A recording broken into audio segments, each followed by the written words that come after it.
nosotros somos los hermosos bebés de luz y hoy les vamos a hablar de los transistores, MOSFET e IGBT. Mi nombre es Argenis Garrido. Lena Portilla. Raúl Domínguez. Y Arturo Franco. Nosotros somos los hermosos bebés de luz y les vamos a hablar acerca de los transistores. Tenemos dos tipos, el cual es el MOSFET e IGBT. Los MOSFET o simplemente MOS son muy parecidos a los JFET. La diferencia entre ambos es que los MOS la puerta está aislada del canal, consiguiéndose de esta forma que la corriente de dicha terminal sea muy pequeña, prácticamente despreciable. Debido a esto, la resistencia de entrada de este tipo de transistores es elevadísima, del rango de los 10.000 megawatts, lo que les convierte en componentes ideales para amplificar señales muy débiles. Existen dos tipos de transistores MOSFET, los enriquecedores y los empobrecedores. Los primeros tienen un gran campo de aplicación como amplificadores de señales débiles, en altas frecuencias o radiofrecuencias.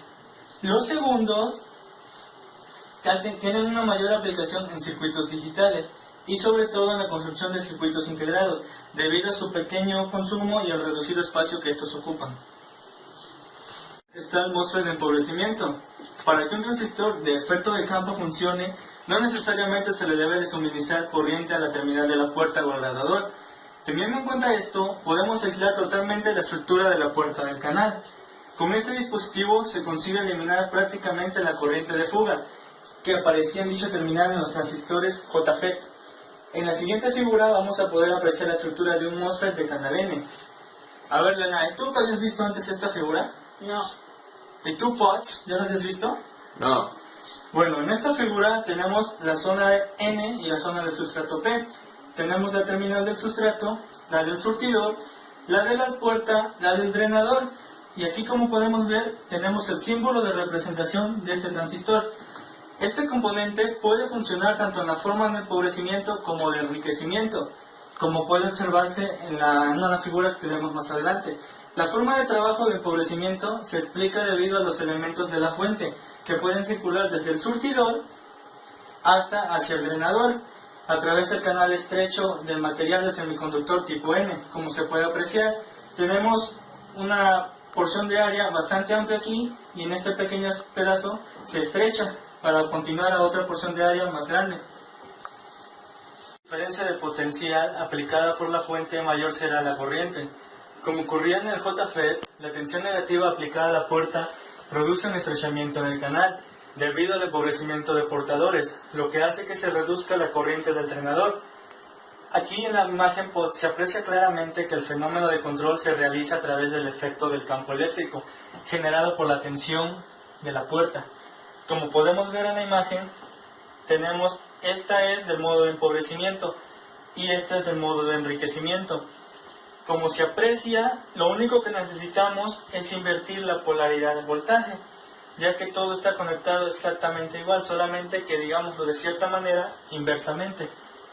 Debido a que la puerta está aislada del canal, se puede aplicar una tensión positiva de polarización al mismo.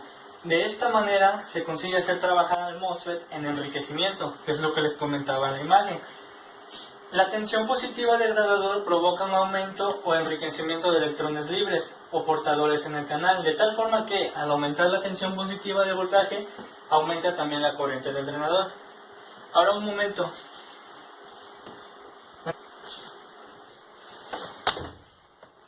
Ok, los dejo con mi compañero. Bueno, ahora vamos a analizar las curvas características del MOSFET. En la siguiente figura, abajo a la izquierda, se muestra un ejemplo de una familia de curvas del drenador de un MOSFET de empobrecimiento de canal N. Obsérvese cómo en esta curva aparecen tanto tensiones negativas, o sea, el trabajo en modo de empobrecimiento, como positivas. Esto quiere decir que pues está en modo de enriquecimiento. La corriente más elevada se consigue con una tensión positiva de voltaje y el corte se consigue con una tensión negativa de voltaje, o sea, un apagado. De esta familia de curvas se puede obtener la curva de transconductancia, la cual es esta, y esta nos indica la relación que existe entre voltaje e intensidad de corriente. Esta posee la forma que se muestra en la siguiente figura.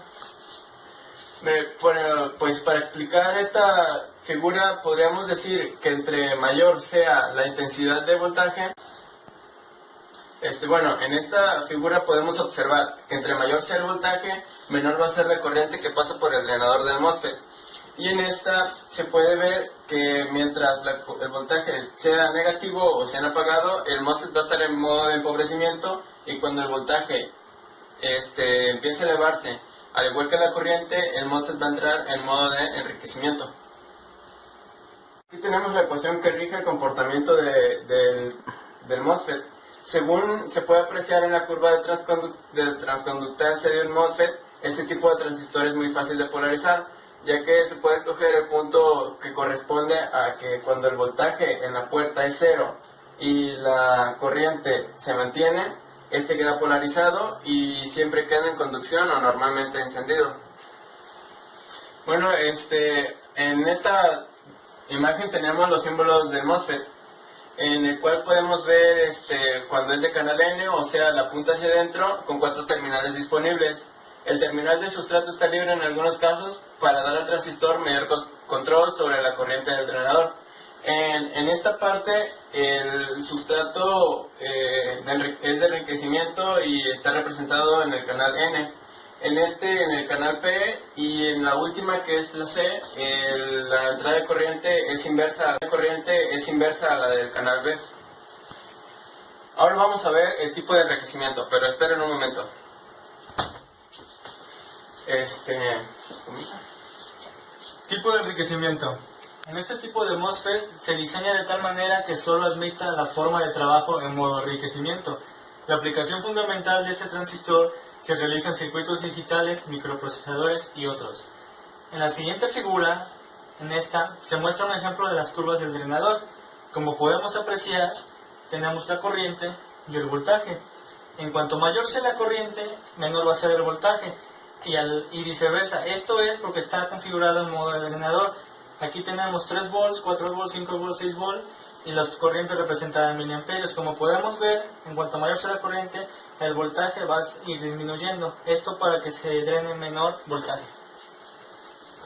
Como se podrá observar igual en las curvas características de este transistor, solo conduce cuando es aplicada tensiones positivas al drenador, por lo que normalmente estará en no conducción o apagado. El símbolo que representa el MOSFET de enriquecimiento son los que se indican en las siguientes figuras, siendo el A el de enriquecimiento y canal N, y el B de enriquecimiento y canal P. IGBT.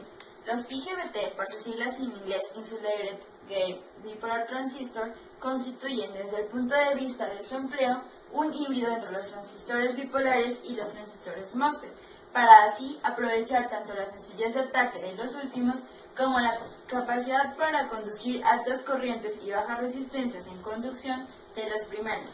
Bueno, a continuación tenemos una imagen donde nos muestra la estructura y el circuito equivalente del transistor IGBT. La estructura recuerda mucho la de un transistor MOSFET de potencia, donde se utilizan obleas dopadas de tipo N, sobre las que se deposita una fina capa epitaxial. El IGBT está constituido de una forma muy idéntica. La capa epitaxial presenta el mismo espesor y se dopa igual que un FET. Sin embargo, existe una importante diferencia entre el material de partida, que es una oblea dopada tipo P en lugar de una de tipo N. La unión PN adicional, así creada, inyecta portadores, o sea huecos, en la región epitaxial tipo N, reduciendo su resistividad y rebajando la caída de tensión en conducción. El proceso también se le conoce por modulación de la conductividad y puede contribuir a incrementar la capacidad de conducción de corriente hasta 10 veces más. Por otro lado, la adición de esta capa tipo P introduce un nuevo transistor parásito que, con el NPN inherente a la estructura de un MOSFET, conforma un tiristor parásito, el cual, en caso de ser activado, puede destruir al IGBT. Bueno, desde el punto de vista económico, los IGBT, al utilizar el principio de los FET tan solo para el circuito de ataque y no el de potencia, dejando este en manos de una estructura bipolar, reducen sustancialmente los requerimientos a cuanto a una superficie de silicio necesaria. Tenemos entonces que, para tensiones superiores a los 400 volts, la superficie de un IGBT es típicamente un tercio de los MOSFET comparables. El techo de frecuencia se sitúa alrededor de los 75 kHz, debido a que la corriente principal se controla con un transistor bipolar. Estos dispositivos, sin embargo, se han conseguido tiempos de conmutación de 0.2 milisegundos, con muy bajas caídas de tensión, por lo que esto los hace muy útiles en conmutaciones rápidas. Es similar a la de un MOSFET, unida a sus pérdidas relativamente bajas. Los convierte en la opción idónea para las aplicaciones de control de motores conectados directamente a la red, que van de hasta 480 volts. Para tensiones de 400 a 1200 volts, los IGBT ofrecen ventajas sustanciales frente a los transistores bipolares de potencia, por lo que están sustituyendo a estos en un amplio campo de aplicaciones. Actualmente, con la aparición de la segunda generación de los IGBT, los fabricantes ofrecen una amplia gama de estos dispositivos y se pueden elegir por dos razones, ya sea por su rapidez o bien por su caída de tensión en conducción. Esto es muy interesante ya que permiten optimizar la utilización de estos dispositivos en función a otras aplicaciones. Se encuentran dispositivos capaces de soportar desde 1200 volts y 400 amperes actualmente. El corte transversal de un transistor IGBT. Como podemos ver, tiene sus dos compuertas. En la parte inferior tiene el emisor, en la parte superior tiene el colector. Tiene las obleas con sustrato P positivo, la capa de acoplamiento N positivo y la parte N negativa epitaxial.